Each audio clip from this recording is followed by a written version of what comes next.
Good morning बच्चों, आप सबका स्वागत है हमारे सेंट जेवियर मिशन स्कूल के YouTube channel SFMS YouTube channel में आप सबका स्वागत है। फिर से एक बार ऑनलाइन क्लास के माध्यम से हम यहाँ उपस्थित है। हिंदी ग्रामर पढ़ेंगे। हिंदी ग्रामर में पिछले क्लास में हमने पढ़ा था वर्णों का संख्या, वर्णों की संख्या, स्वर वर्णों की संख्या और व्यंजन वर्णों की संख्या। हमने बताया था कि स्वर वर्णों की संख्या कितनी है? 11। स्वर वर्णों की संख्या 11 और व्यंजन वर्णों की संख्या 33 है। आप सब पढ़ चुके थे पिछले क्लास में कि स्वर वर्णों की संख्या 11 और व्यंजन वर्णों की संख्या 33, लेकिन उसमें थोड़ा सा रहस्य था। जैसा कि आपने ब्लैक बोर्ड में देखा कि व्यंजन वर्णों को 36 लिखा गया था। व्यंजन वर्णों की संख्या लिखी गई थी 36 पर बताया गया था 33, जिसमें कि हमने कहा था आप सबसे कि नीचे के जो एक छ, त्र और ज्ञ, छ, त्र और ज्ञ, इन तीन वर्णों को संयुक्त वर्ण गिना जाता है। वर्णों की श्रेणी में तो रखते हैं पर इनकी संख्या को गिना नहीं जाता है क्योंकि इनकी गिनती पहले ही हो चुकी है। ठीक उसी प्रकार जिस प्रकार छोटे बच्चों को यदि टॉफी बांटी जाए या मिठाई बांटी जाए तो एक ही बच्चा यदि एक बार टॉफी लेने के बाद दोबारा फिर लाइन में लग जाए और उसे अगर पहचान लिया जाए तो उसे टॉफी दोबारा नहीं दी जाती है, क्योंकि सबका हिस्सा बराबर है, उसे एक बार मिल चुका है। सिर्फ दोबारा लाइन में लगने से उसे टॉफी नहीं मिलेगा। इसी तरह ये जो है दोबारा लाइन में लगे हुए हैं। जैसे छ का निर्माण होता है आधा क और आधा मूर्धन्य श से होता है, आधा एक छ, और इसमें जब अ मिलता है तब होता है पूरा छ। इसी तरह त्र का निर्माण होता है आधा त और आधा र मिलके होता है आधा त्र, और इसमें जब अ मिलता है स्वर वर्ण तब बनता है पूरा त्र। इस तरह ज्ञ का निर्माण होता है आधा ज, आधा य होता है आधा ज्ञ, और इसमें जब स्वर वर्ण अ मिलता है तो होता है आधा ज्ञ। तो हम इससे पहले क को गिन चुके हैं, मूर्धन्य श को गिन चुके हैं, त को गिन चुके हैं, र को गिन चुके हैं, ज को गिन चुके हैं और साथ ही साथ य को गिन चुके हैं। इन सबको हम एक बार व्यंजन वर्णों की संख्या में गिन चुके हैं, जिसके कारण इन्हें दोबारा हम नहीं गिनते हैं। ठीक है, इनको एक बार गिन चुके हैं, इसलिए इन सब छ, त्र, ज्ञ को दोबारा हम नहीं गिनते हैं। इतना तो समझ गए। व्यंजन वर्णों की संख्या इस प्रकार कितनी होनी चाहिए? 33। ठीक है, व्यंजन वर्णों की संख्या 33। ठीक, अब इसके बाद हम लोग पढ़ेंगे वर्णों का उच्चारण स्थान। प्रत्येक वर्ण को कहीं ना कहीं से बोला जाता है। किस वर्ण को कहाँ से उच्चारण किया जाता है? हमारा ये जो मुंह है, इस मुंह के अंदर ही विभिन्न स्थानों से किसी न किसी वर्ण को बोला जाता है। अब कहाँ से किस वर्ण को बोला जाता है? जहाँ से जिस वर्ण को बोला जाता है वो उसका उच्चारण स्थान होता है। अब हम पढ़ेंगे वर्णों का उच्चारण स्थान। तो वर्णों का उच्चारण स्थान है क्या? वर्णों का उच्चारण स्थान किसे कहते हैं? इसकी परिभाषा क्या है? तो इसकी परिभाषा होगी हमारे मुख में उपस्थित, मुख यानी कि मुंह, हमारे मुख में उपस्थित विभिन्न ध्वनि यंत्रों यानी कि विभिन्न स्थानों को विभिन्न वर्ण स्पर्श करती है। यानी कि विभिन्न वर्ण हमारे मुख में उपस्थित विभिन्न स्थानों को स्पर्श करती है, टकराती है, छूती है। जो वर्ण जिस स्थान को स्पर्श करती है वही स्थान उस विशेष वर्ण का उच्चारण स्थान होता है। हमारे मुख में उपस्थित विभिन्न ध्वनि यंत्रों या विभिन्न स्थानों को भिन्न भिन्न वर्ण स्पर्श करती है, टकराती है, और जो वर्ण जिस स्थान को स्पर्श करती है वही स्थान उस वर्ण विशेष का उच्चारण स्थान होता है। जैसे एक में हम पढ़ेंगे, जैसे नंबर 1 में कंठ्य वर्ण। कंठ्य वर्ण कौन कौन से है? कंठ्य वर्ण, कंठ, कंठ किसे कहते हैं? ये जो यहाँ एक ऊंचा आपके गले में, ठुड्डी के नीचे यहाँ गले में जो ऊंचा टीला जैसा दिखाई दे रहा है, ये कंठ है। और कंठ से निकलने वाले वर्ण कौन कौन है, इसको हम पढ़ेंगे। तो कंठ से निकलने वाले वर्ण अ, आ, क वर्ग, ह और विसर्ग। विसर्ग को ऐसे लिखते हैं,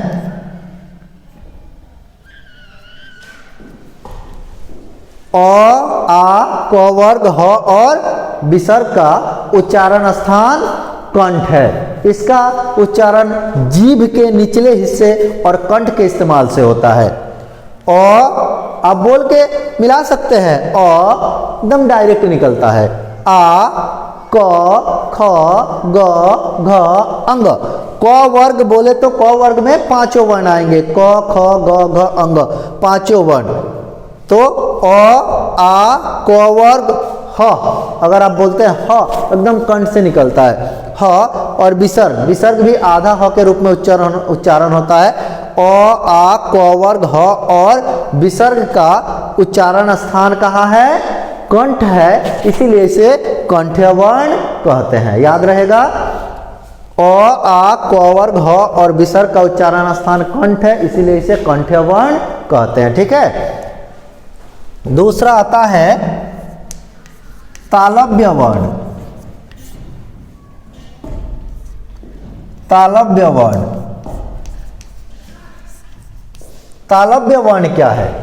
तालव्य वर्ण जिन वर्णों का उच्चारण स्थान तालु है, तालु, तालु यहां जीभ के नीचे और दांत के अंदर, इसे तालु कहते हैं।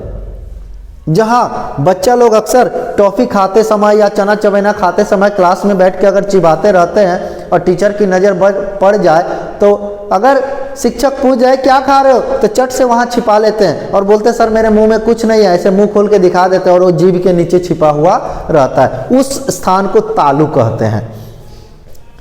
तो जिन वर्णों का उच्चारण तालु से होता है उन्हें तालव्य वर्ण कहते हैं। और कौन कौन से वर्णों का उच्चारण तालु से होता है? कौन कौन से वर्णों का? तो इसका होगा छोटी, बड़ी, छोटी, बड़ी, च वर्ग। च वर्ग के अंतर्गत च, छ, ज, झ, इ, पांचों वर्ण आएंगे। च, छ, ज, झ, इ, पांचों वर्ण को मिलाकर च वर्ग बोलते हैं। छोटी, बड़ी, च वर्ग, य और तालव्य श। और तालव्य श का उच्चारण स्थान क्या है? तालु है। इसका उच्चारण स्थान कंठ है और इनका उच्चारण स्थान तालु। आपको बताएं तालु कौन किस स्थान को बोलते हैं? तालु। छोटी, बड़ी, च वर्ग, य और तालव्य श का उच्चारण स्थान तालु है, इसीलिए इसे तालव्य वर्ण कहते हैं। अगर कुछ आपको समझ में न आए, पढ़ाई अगर कुछ समझ में न आए या फिर आपके मन में कोई प्रश्न है, कुछ ऐसा समस्या है जो आप नहीं समझ पा रहे हैं, तो कमेंट करके उसे पूछ सकते हैं। आपके कमेंट का जवाब पुनः दिया जाएगा। ठीक है, तो ध्यान रखिएगा। तीसरे स्थान पर आएगा मूर्धन्य वर्ण।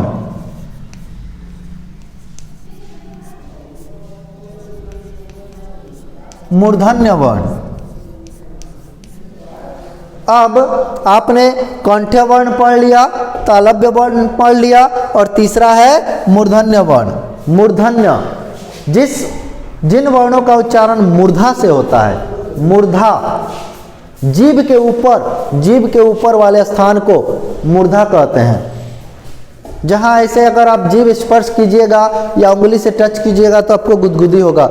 ऐसे जीभ के ऊपर वाले स्थान को मूर्धा कहते हैं। अतः जिन वर्णों का उच्चारण मूर्धा से होता है, जिन वर्णों का उच्चारण स्थान मूर्धा है उसे मूर्धन्य वर्ण कहते हैं। जैसे छोटी री, बड़ी री। आप अब कहिएगा कि सर छोटी री बड़ी री क्या होती है, छोटी री बड़ी री क्या होती है? तो ये छोटी री है, ये बड़ी री है। आप जब पढ़िएगा तो आपको मिलेगा ऐसे, यहाँ एक बार यदि घुमाते हैं ऐसे तो ये छोटी री है, और इसी को यदि 2 बार घुमाते हैं ऐसे तो ये हो गई बड़ी री। ठीक है, तो मूर्धन्य वर्ण कौन कौन आते हैं? छोटी री, बड़ी री,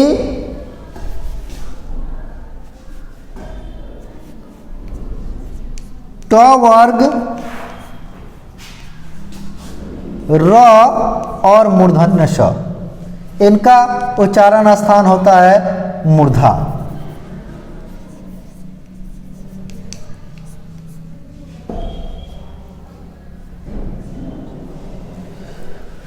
छोटी री, बड़ी री, ट वर्ग, र और मूर्धन्य स का उच्चारण स्थान मूर्धा। छोटी री, बड़ी री, ट वर्ग, र और मूर्धन्य स का उच्चारण स्थान होता है मूर्धा। इसीलिए इन्हें हम कहते हैं मूर्धन्य वर्ण। मूर्धन्य वर्ण कौन कौन है आपको समझ में आना चाहिए?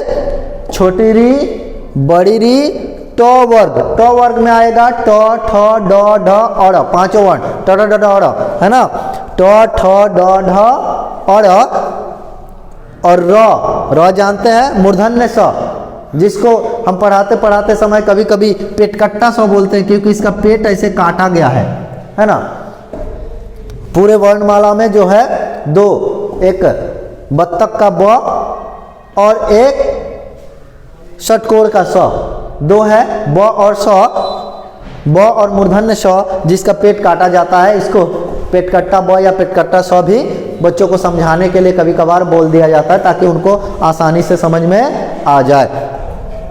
तो मूर्धन्य वर्णों के अंतर्गत री यानी कि छोटी री, बड़ी री, ट वर्ग, र और मूर्धन्य स, इसका उच्चारण स्थान, इन सब का उच्चारण स्थान जो है ट वर्ग में हमने बताया ट, ठ, ड, ढ, अड़। इसीलिए कभी कभार जो है मूर्धन्य, इसको मूर्धन्य न बोला जाता है कभी कभी अड़ को।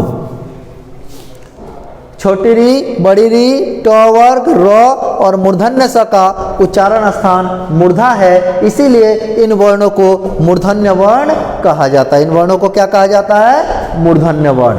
ठीक है, याद रखिएगा। आगे हम लोग चलेंगे 4 नंबर पर। तो 4 नंबर पर मिलेगा दंत्य वर्ण।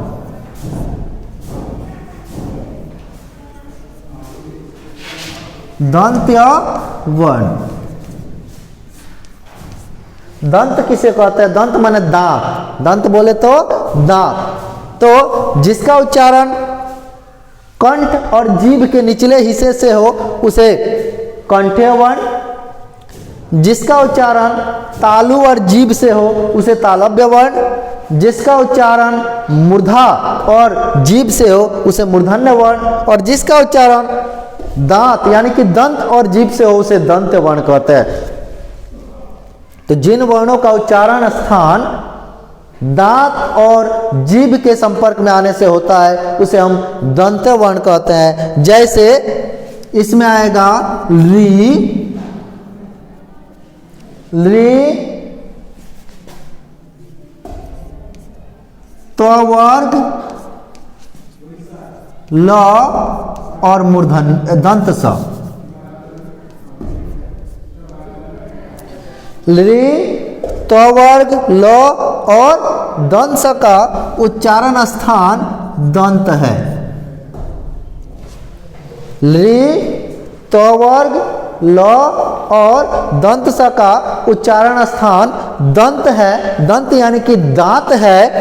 आप बोल के भी ट्राई कर सकते हैं, री, त, थ, द, ध, न, ऐसे बोलेंगे तो आपका जीभ जो है जाके दांत से स्पर्श करता है। ल, स, इन सब वर्णों का उच्चारण स्थान दंत है, इसीलिए इसे दंत्य वर्ण कहते हैं। यानी कि जिनका उच्चारण स्थान दांत और जीभ के संपर्क से होता है उन्हें हम दंत्य वर्ण कहते हैं। इसके आगे अभी बाकी है, फिर हम लोग अगले क्लास में मिलेंगे। तब तक के लिए आप YouTube चैनल पर बने रहिए। हमारे SFMS YouTube चैनल को सब्सक्राइब कीजिए, अपने दोस्तों के साथ शेयर कीजिए, लाइक कीजिए, है ना। अगले क्लास में फिर मिलेंगे। धन्यवाद।